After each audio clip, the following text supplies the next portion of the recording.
রাজধানীর আদাবরে আজ বৃহস্পতিবার দিন দুপুরে ছিনতাইকারীদের চাপাতির কোপে এক ব্যক্তির হাতের কবজি বিচ্ছিন্ন হয়ে যায়। এরপর তারা তার কাছ থেকে টাকা ও মুঠোফোন ছিনিয়ে নেয়। এই ব্যক্তির নাম সুমন শেখ, বয়স ২৬ বছর। গুরুতর অবস্থায় তাকে ঢাকা মেডিকেল কলেজ হাসপাতালে ভর্তি করা হয়। হাসপাতালে চিকিৎসাধীন সুমন শেখ প্রথম আলোকে বলেন, আদাবর ১০ নম্বর রোডের এক আত্মীয়ের বাসায় গিয়েছিলেন। সেখানে থেকে বেলা ২টার দিকে বের হয়ে হেঁটে বাসায় যাচ্ছিলেন। যাওয়ার সময় বালুর মাঠ এলাকায় পৌঁছালে ৪ থেকে ৫ জন ছিনতাইকারী তার পথ রোধ করে। এক পর্যায়ে তার পকেট থেকে টাকা ও মুঠোফোন কেড়ে নিতে চায়। এই নিয়ে ছিনতাইকারীদের সঙ্গে ধস্তাধস্তি হয়। এক পর্যায়ে তিনি দৌড় দিলে ছিনতাইকারীরা পেছন থেকে চাপাতি দিয়ে কোপ দেয়।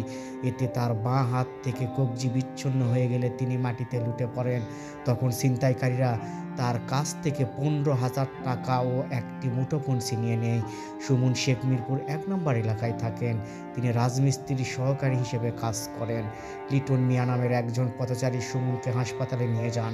তিনি প্রথম আলোকে বলেন, সুমন শেখ রক্তাক্ত অবস্থায় কাতরাচ্ছিলেন।